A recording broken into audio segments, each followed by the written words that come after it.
Mas eu queria compartilhar com você um texto que está em Jeremias capítulo 31. Jeremias capítulo 31, versículos de 1 a 3.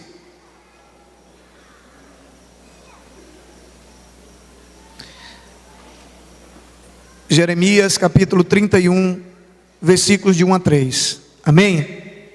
Diz assim a palavra de Deus: naquele tempo, diz o Senhor, serei o seu Deus, serei o Deus de todas as famílias de Israel, e eles serão o meu povo. Assim diz o Senhor: o povo que escapou da morte achou favor no deserto. Quando Israel buscava descanso, o Senhor lhe apareceu no passado, dizendo: com amor eterno, eu a amei com amor eterno, com amor leal a atraí. Amém, queridos? Com amor eterno eu a amei, e com amor leal a atraí. Eu quero orar com você nessa noite. Feche seus olhos, curve sua cabeça. Pai, eu quero te louvar por tudo que o Senhor fez nesses dias, ali naquele lugar, na vida dessas pessoas. Eu quero te agradecer pela vida de cada pessoa que o Senhor trouxe aqui nesse lugar hoje à noite, que não foi por acaso. Eles não vieram aqui simplesmente receber alguém, eles vieram encontrar também com o Senhor, porque o Senhor tinha reservado esse dia, essa noite, para encontrar com eles. Que a tua palavra fale ao nosso coração nessa noite, de maneira sobrenatural, através do teu Espírito, em nome de Jesus. Amém.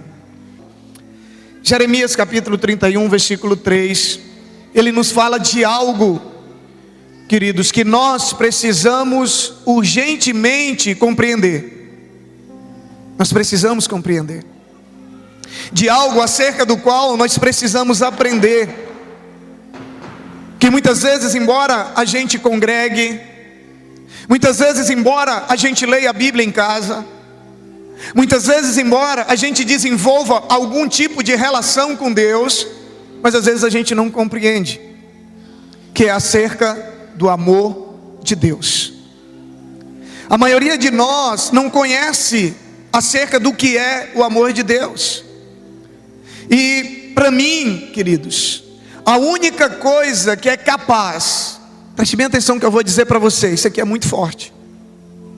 A única coisa que para mim é capaz de convencer o ser humano a amar a Deus, a ponto de abandonar o pecado e viver uma vida com Deus, para mim a única coisa que é capaz de fazer o ser humano abandonar as suas vontades, os seus desejos, a sua própria vida, para viver a vida de Deus, a única coisa que é capaz de convencer o ser humano a fazer isso, para mim, é quando ele compreende o amor de Deus pela vida dele.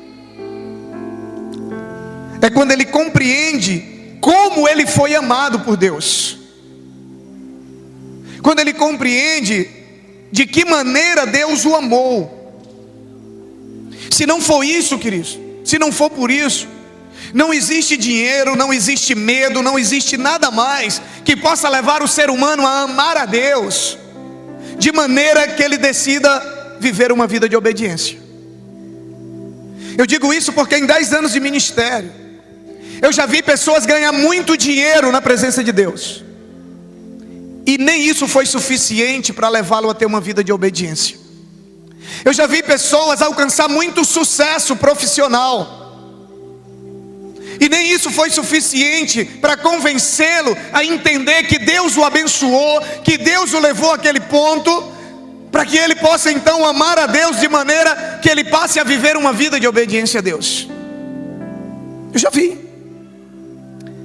já vi muitas pessoas, querido, eu já orei por pessoas em estado terminal no hospital e em leitos em casa. Orei por pessoas que os médicos disseram que não tinha mais jeito, e não foi a minha oração. Muitas pessoas oraram por essa pessoa também, e Deus o restaurou, Deus o tirou do leito de morte, Deus o deu uma nova oportunidade de viver, e nem por isso ele abandonou o pecado para viver uma vida de obediência a Deus. Nem isso foi suficiente. Eu tenho certeza que essa noite eu não sou o único a conhecer histórias assim. Talvez você conheça pessoas muito bem-sucedidas, pessoas que Deus tem abençoado poderosamente, mas isso não é suficiente para a pessoa dizer: Senhor, eu vou viver a minha vida, eu vou viver uma vida de acordo com a tua vontade, porque eu sou grato, eu te amo por tudo que o Senhor tem feito por mim. Talvez você conheça pessoas que tiveram à beira da morte, e Deus praticamente a ressuscitou.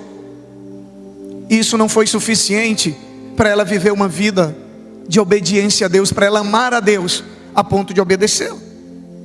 Eu queria refletir com você hoje à noite sobre esse amor, porque se você entender esse amor, querido, e esse amor não lhe convencer a amar a Deus, e esse amor não lhe convencer a andar com Deus, a servir a Deus, nada mais tem poder. Quando você entender o que Deus fez por você, quando você entender a maneira como Deus lhe ama, se isso não constranger o seu coração, essa é a palavra certa, constrangimento, é assim que eu me sinto. Quando eu olho para a minha vida, eu me sinto constrangido a amar a Deus. O amor dele por mim é tão grande, eu sou tão imerecedor desse amor, que eu me sinto constrangido. Eu não consigo deliberadamente fazer algo que desagrada a Deus.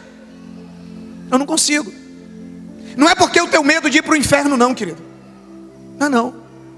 Porque esse medo de ir para o inferno levasse pessoas a amar e a servir a Deus.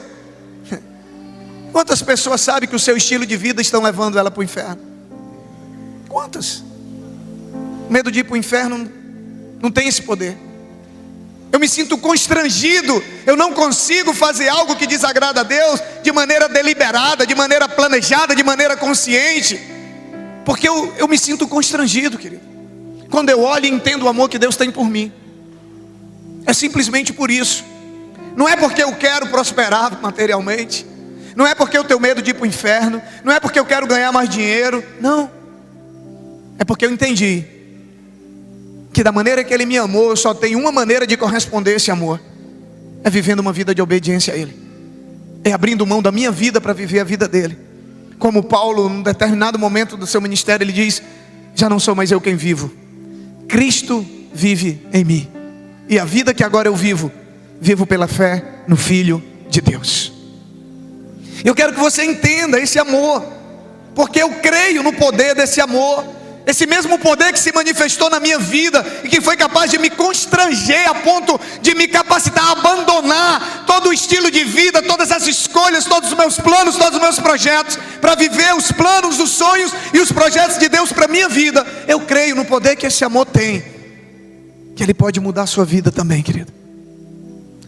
Ele pode de uma hora para outra, assim, sabe, explodir dentro do seu coração e você olhar e dizer: eu não consigo mais viver no pecado.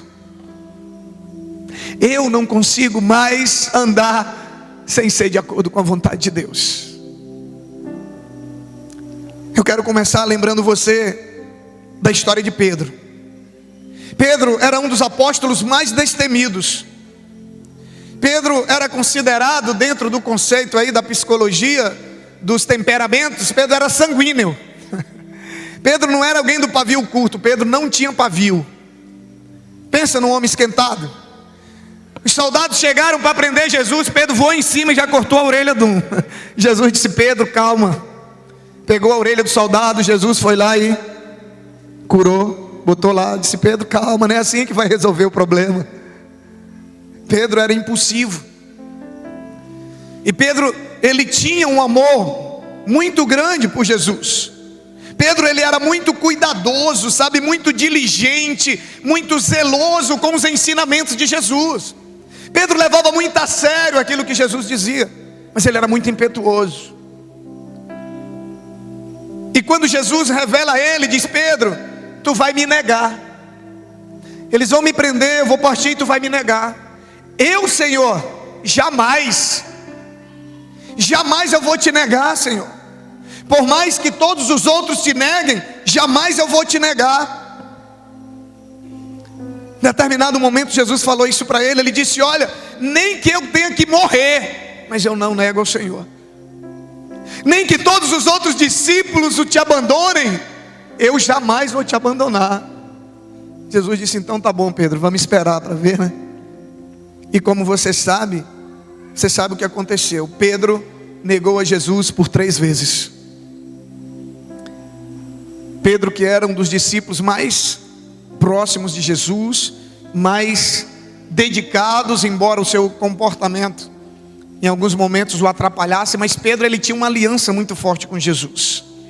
E aí, queridos, imagine você a decepção que seria para qualquer um de nós. Imagina aí você, a decepção que seria. Seu melhor amigo, alguém por quem você morreu, alguém que você ajudou muito, alguém que você serviu, alguém que você cuidou. De repente essa pessoa, numa situação, ela diz: quem? Pastor Marquinho? Sei nem quem é. Nunca vi. Nunca vi. Não, você é dos que andava com aquele pastorzinho baixinho de topete, né? Eu? Quem é que você está falando mesmo? Pastor Marquinho Bombeiro, aquele, né? De igreja lá. Não sei nem quem é. Nessa hora o pastor Marquinho já preso, né? Por pregar o evangelho, que não está muito longe, né? Você não pode mais pregar o evangelho, que você corre risco de ser preso. Ainda bem que tem alguns advogados na igreja e vão me ajudar, em nome de Jesus, né? E aí, imagine você, alguém da sua confiança, alguém do teu círculo de amizade, alguém muito próximo, e de repente essa pessoa lhe trai. Ela trai. Não foi só Judas que traiu a Jesus, Pedro também traiu a Jesus. Porque quando Pedro nega, Pedro trai.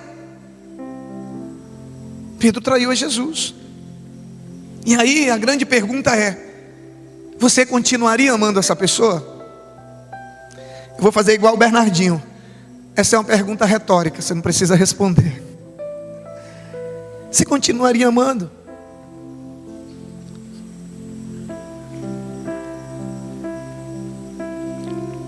A grande pergunta é: você continuaria amando essa pessoa? E a outra pergunta é: Deus ainda amaria Pedro depois de tudo que ele fizeram? Aí a Bíblia diz que Jesus morre, é crucificado, é sepultado, e ao 3º dia Jesus ressuscita. Quando Jesus ressuscita, ele tem um encontro com os discípulos. Ele aparece para os discípulos, e a primeira pessoa que Jesus pergunta por quem é? Pedro. Jesus olha para os discípulos e não vê Pedro. Ele diz: cadê Pedro? Cadê o Pedro? E aí eu imagino que todos que sabiam do que tinha ocorrido disseram: agora a chapa vai esquentar para o lado de Pedro, hein? Jesus morreu, o mestre morreu, Pedro nunca imaginava que o mestre ia ressuscitar, negou o mestre, e agora o mestre voltou. E agora? Eu imagino que na cabeça dos discípulos já ficou aquele clima, né? Acho que alguns pensaram assim: pai, vamos avisar Pedro para Pedro vazar. Vamos avisar Pedro para ele se esconder, porque se o mestre pegar ele, vocês viram que a primeira pessoa que o mestre está ferido, o mestre está magoado. A primeira pessoa que Jesus pergunta quando ele encontra com os discípulos, ele pergunta por Pedro. E eu imagino que eles ficaram pensando: Pedro está ferrado. E agora? Agora ele vai pegar uma pancada do mestre sobre infidelidade. O mestre vai pregar um sermão para ele agora: você é infiel, filho rebelde. Eu falei para você que você ia me negar, você falou que não. Eu imagino que ficou todo aquele clima esperando. E eu imagino Pedro, quando chega a notícia que diz: o mestre ressuscitou e quer encontrar contigo. Imagine, querido. E aí o que acontece? Jesus encontra Pedro e ele faz algo que talvez nenhum de nós fizesse, algo que nenhum de nós faria, algo que os discípulos não esperavam que ele fizesse, algo que um homem carregado de culpa jamais esperava ouvir. Pedro estava carregado de culpa por ele ter negado a Cristo, por ele ter abandonado a Cristo. Ele jamais esperava aquilo, ouvir da boca de Jesus o que ele ouviu. E quando ele encontra Pedro, a primeira coisa que ele fala, ele diz: Pedro, tu me amas? Pedro, tu me amas? E Pedro diz: sim, Senhor, eu te amo. Jesus não veio com um discurso de condenação para Pedro. Jesus não estava preocupado com o erro que Pedro havia cometido, com a decepção que Pedro havia causado a ele. Ele estava preocupado somente se Pedro ainda o amava. Pedro, tu ainda me ama? Jesus faz essa pergunta para Pedro, querido, porque ele não havia desistido de amar a Pedro. Ele não havia desistido. Mesmo Pedro tendo traído ele, Pedro tendo negado a ele por 3 vezes, para não ficar dúvida, Jesus não havia desistido de amar a Pedro. Ele diz: Pedro, tu me amas? Por 3 vezes, para cada negação de Pedro, ele pergunta por 3 vezes: Pedro, tu me amas? E Pedro diz: sim, Senhor, eu te amo. Jesus não desistiu de amar Pedro, querido, e ainda lhe deu uma nova chance de se levantar com dignidade, de se levantar com dignidade e retomar o relacionamento que ele tinha com Jesus. Jesus dá a Pedro essa nova oportunidade. Jesus dá a Pedro a oportunidade dele se tornar alguém relevante na vida dele, porque Pedro ia continuar andando com Cristo. Ele ia continuar andando com Cristo. E quando ele tem a revelação de quem era Jesus, quando Jesus disse para Pedro: Pedro, ele olha e diz: Senhor, tu és o Cristo, Filho do Deus vivo. E Jesus olha e diz para Pedro: Pedro, tu és pedra, e sobre essa pedra eu edificarei a igreja do Senhor.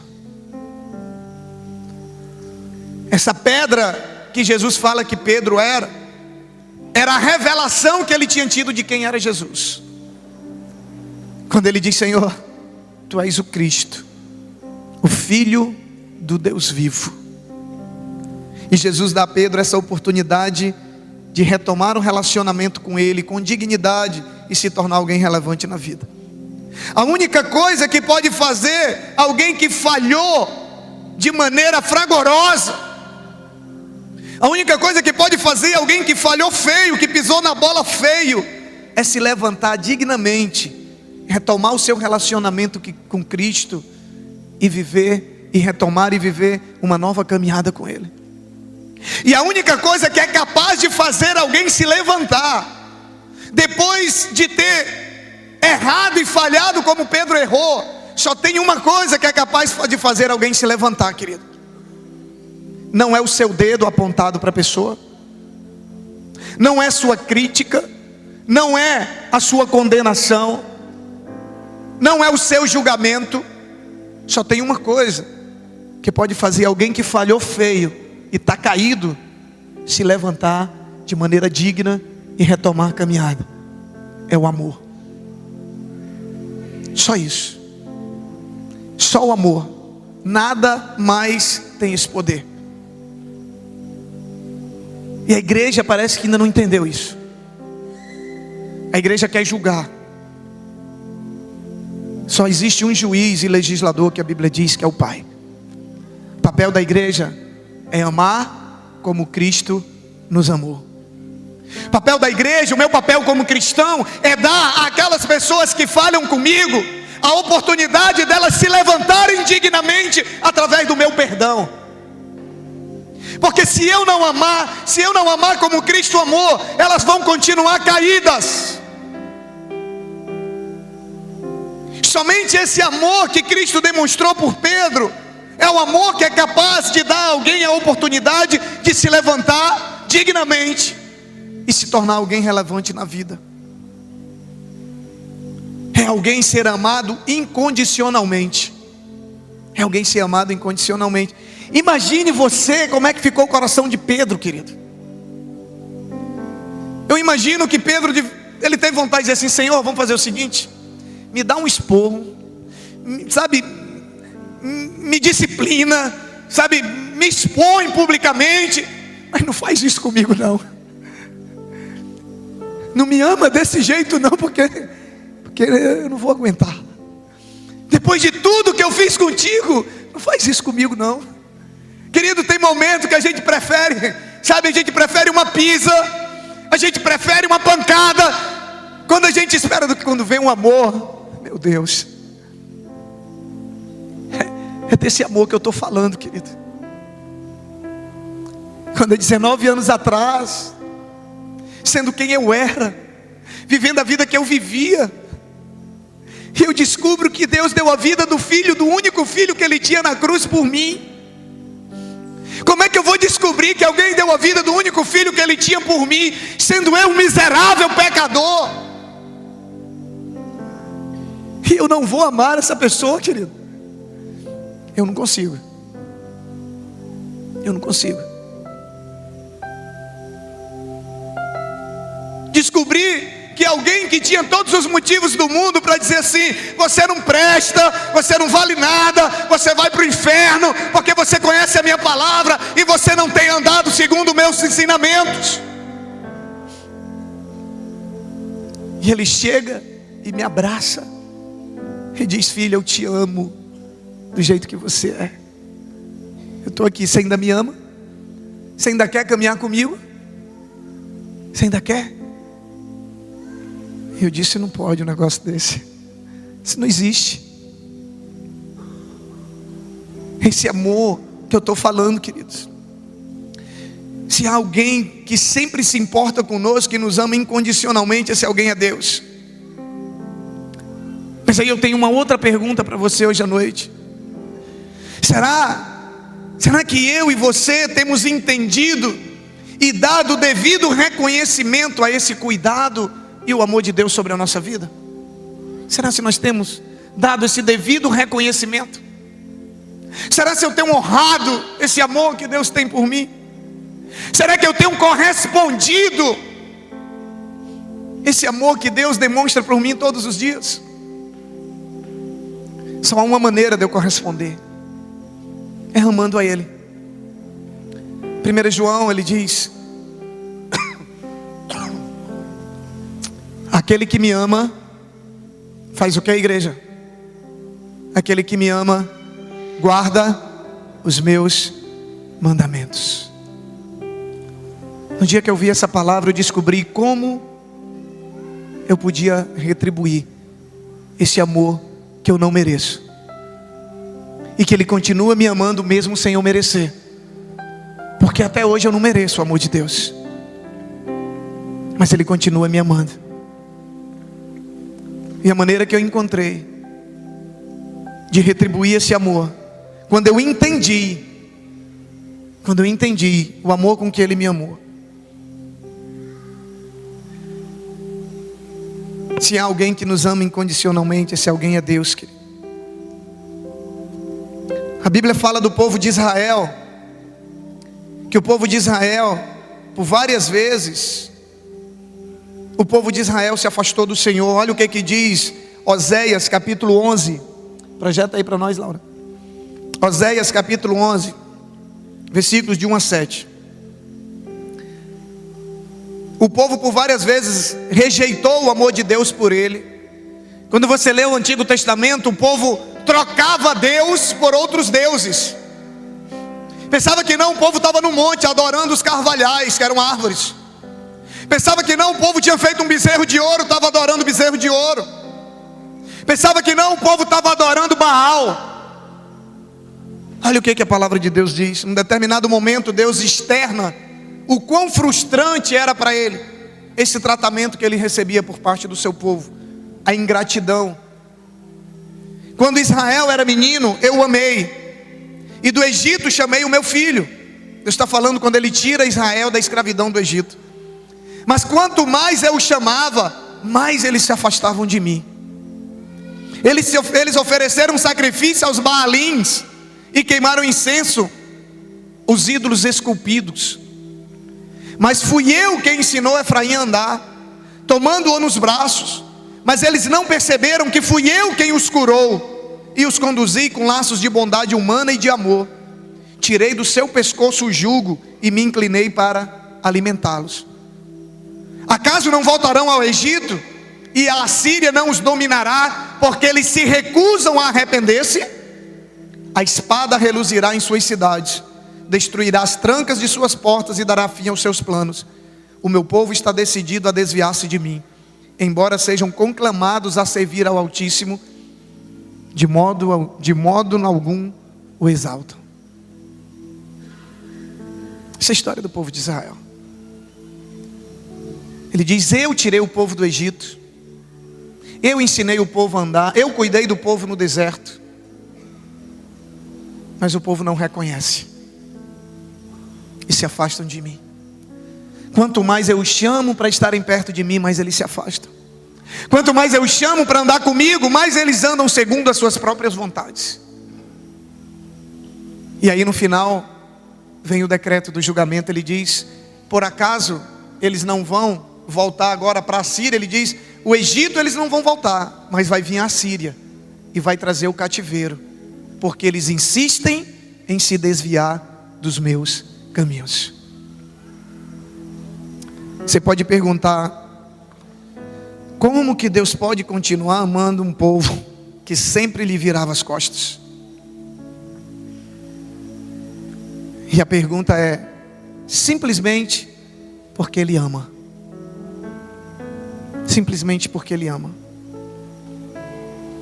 Uma vez perguntaram para mim e para minha esposa. Algumas situações aconteceram. Já durante 4 anos aquilo perdurava. De traições, falta de lealdade. E a gente sabia de tudo. A gente continuava amando, abraçando, cuidando. E alguém chegou para minha esposa e falou: até quando vocês vão aguentar, hein? Vocês não sabem o que essa pessoa faz. Vocês não sabem o que ela fala de vocês. Vocês não sabem o que ela faz dentro da igreja. Digo: sei. Até quando vocês vão aguentar? Eu digo: até quando Deus mandar a gente parar de amar. E é coisa que Ele nunca vai mandar fazer. Porque eu aprendi com Ele. Amar. Simplesmente. Mas por quê? Porque eu decidi amar como Deus me amou. Como Deus me amou. Simplesmente isso. Se isso vai mudar a outra realidade ou não. Porque eu entendi que Deus me ama dessa maneira. E Ele me chama para amar dessa maneira. O amor, querido, ele não é medido pelo que recebe, mas por aquele que oferece. A medida do amor está naquele que oferece e não naquele que recebe. Alguém já escreveu uma frase que diz o seguinte: diga-me o quanto você está disposto a oferecer de si mesmo, que eu lhe direi o quanto você ama. E a grande pergunta é: quanto você está disposto a oferecer de si mesmo para Deus? Quanto você está disposto a abrir mão de você mesmo para Deus? Esse é um princípio que vale para tudo, querido. Veja a dedicação, a capacidade de se doar de alguém em algo, e você poderá dizer se aquela pessoa ama ou não o que ela está fazendo. Veja quanto você é capaz de doar de si mesmo, e eu direi o quanto você ama. E a grande pergunta é: o quanto você ama Deus? Quanto você ama Deus? O que você é capaz de fazer por amor a Ele? O que você é capaz de fazer por amor a Deus? Ele foi capaz de dar a vida do filho dele na cruz. Olhe para aquilo que você é capaz de doar de si mesmo, e eu direi o quanto você ama. Se Deus foi capaz de dar o filho dele por mim e por você, isso diz o quanto Ele ama a mim e você. Agora a pergunta é: o quanto você ama Deus? Quanto você tem? Quanto você é capaz de? O que você é capaz de fazer por Ele? O que você é capaz de renunciar por amor a Ele? Por amor a Ele. O que você é capaz de renunciar? o que você é capaz, ou o quanto você é capaz de se doar por amor a Ele. Essa capacidade que você vai ter de abrir mão de algo, de se doar, de renunciar por amor a Ele, vai dizer o quanto você o ama. Não são as tuas palavras. Em determinado momento Jesus olhou para o povo e disse: esse povo me honra com os lábios, mas o coração dele está distante de mim. É distante. Porque a capacidade deles de obedecer mostrava que eles não o amavam. Diga-me o quanto você está disposto a oferecer de si mesmo, e eu lhe direi o quanto você o ama. A grandeza do amor de Deus, ela é demonstrada por esse amor inestimável que Ele foi capaz de nos dar na cruz. Quanto Deus amou o mundo perdido? Você já parou para pensar? Quanto Deus amou o mundo?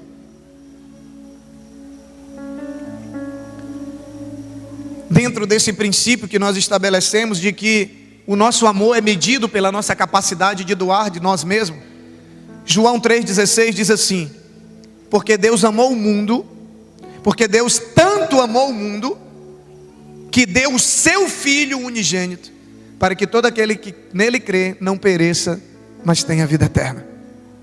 Foi assim que Deus amou o mundo. Sabe como que Deus amou o mundo perdido, pecador? Dando o seu Filho, o único Filho na cruz, para que aquele que nele crê não pereça, mas tenha vida eterna. Quanto Deus amou a sua igreja? O quanto Deus amou aqueles que decidem andar debaixo da vontade dEle. Efésios capítulo 5, versículo 25. Diz assim: maridos, amem suas esposas assim como Cristo amou a igreja. E aí ele diz como que Cristo amou a igreja. Ame as suas esposas, ame as suas mulheres como Cristo amou a igreja e entregou-se a si mesmo por ela. Como que Cristo, o quanto Cristo amou a igreja.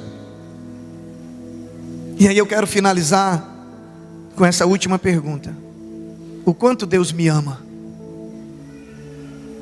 Você já parou para pensar o quanto Deus te ama? Quanto Deus te ama? Gálatas capítulo 2, versículo 20 diz assim: fui crucificado com Cristo, assim já não sou eu quem vivo, mas Cristo vive em mim. A vida que agora vivo, vivo no corpo, vivo-a pela fé no Filho de Deus, que fez o quê? Que me amou e se entregou por mim. Para mim isso responde o quanto Ele me ama. Para mim isso responde. Ele me amou a ponto de se entregar na cruz por mim. Qual é o sacrifício que eu possa fazer hoje que vai retribuir o que Ele fez por mim? Abandonar o pecado é o mínimo. Dedicar minha vida a Ele é o mínimo. Dedicar minha vida a pregar o Evangelho e a levar pessoas a conhecer esse amor é o mínimo. Eu não me sinto nada por fazer o que eu faço, a não ser alguém privilegiado, não merecedor, e pela graça de Deus poder compartilhar do Evangelho. É assim que eu me sinto. Nada que eu faça nessa vida, nada que eu abandone, nada que eu faça ou deixe de fazer por amor a Ele, vai superar o sacrifício dele na cruz por mim. É impagável. É por isso que a Bíblia diz que nós somos escravos da graça de Deus, do amor de Deus. É porque eu me vejo amado dessa maneira, querido. Há 19 anos atrás eu entendi isso. Eu disse: não dá para viver desagradando aquele que me amou dessa maneira. Não dá. Não dá. Não dá para dizer não para quem me amou dessa maneira. Não dá para dizer não. Não dá para não obedecer quem me amou tanto. Não dá. E hoje muitas pessoas têm decidido obedecer a Deus por interesse financeiro, por medo de ir para o inferno. E nada disso vai resolver o teu problema com Deus, porque Ele quer pessoas que o sirvam e o sigam por amor, que entendam o que Ele fez por você, e por amor a Ele, decida viver uma vida de obediência, de dedicação, de aprendizado acerca dEle, viver uma vida com Ele, por amor. Eu não sei como você se encontra hoje, eu não sei como você desenvolve a sua relação com Deus, mas só existe uma maneira de se relacionar com Deus, que é a luz da Bíblia. Não é a minha maneira, não é a sua maneira, é como a Bíblia diz. E a maneira que eu encontro na Bíblia, que Ele diz que eu posso ser grato a Ele por esse amor, é decidindo viver uma vida de obediência, uma vida de intimidade com Ele, uma vida na presença dEle. É a única maneira. Talvez você tenha virado as costas para Ele em algum momento, assim como Pedro. Talvez você tenha desapontado a Ele em algum momento, assim como Pedro. E agora se pergunta, como Deus poderia continuar me amando? A resposta é a mesma, porque Ele simplesmente ama você. Não há nada, preste bem atenção que eu vou dizer para a gente encerrar. Não há nada que você possa fazer, nada que você possa fazer, que possa fazer com que Deus ame você ainda mais. E não há nada que você possa fazer, que possa fazer Deus deixar de amar você. Nada. O amor de Deus por você nunca vai mudar. O amor dele não muda. Ele me ama hoje da mesma maneira que Ele sempre me amou. Não há nada. Às vezes a gente acha que as nossas boas ações, que a nossa dedicação, que o que eu fizer vai fazer com que Deus me ame mais. Não. Eu faço porque Ele já me amou. Ele me amou primeiro. O que eu já faço de bom é porque Ele me amou. Se Ele não tivesse me amado, eu não estaria aqui. Você consegue entender isso, querido? Você consegue entender? Nada pode fazer Deus deixar de amar você. O que acontece é que quando nós nos afastamos dEle, quando nós viramos as costas para Ele, quando nós decidimos não andar com Ele, quando nós deixamos de ter tempo para Ele, quando nós deixamos de estar perto dEle, nós deixamos de desfrutar desse amor dEle por nós. Nós deixamos de desfrutar do amor, do cuidado, da direção de Deus. Mas Ele continua nos amando. Por eu estar longe, eu abri mão de desfrutar disso. Mas Ele nunca desiste de nos amar. Hoje é noite de você passar a desfrutar do amor de Deus, bem de pertinho dEle. Bem de pertinho. Hoje é noite de você deixar esse amor com que Ele lhe amou lhe constranger ao ponto de você dizer assim: meu Deus, eu não consigo mais. Eu quero viver uma vida que te agrada, Pai. E para mim viver uma vida que te agrada, eu tenho que conhecer a Tua palavra. Eu tenho dedicado tanto tempo a tantas coisas, tenho valorizado, tenho priorizado tantas coisas, mas hoje eu entendi, Pai. Não importa o que você fez, a pergunta dele para você hoje à noite é a mesma que ele fez a Pedro: você ainda me ama? Você ainda quer andar comigo? Você quer estar perto de mim? Ele diz: então vamos, porque eu continuo te amando da mesma maneira. Ele te chama para voltar a desfrutar e a provar do amor dele, voltar a andar com Ele, voltar a estar com Ele. Ele diz: aquele que me ama guarda os meus mandamentos. Fica de pé em nome de Jesus.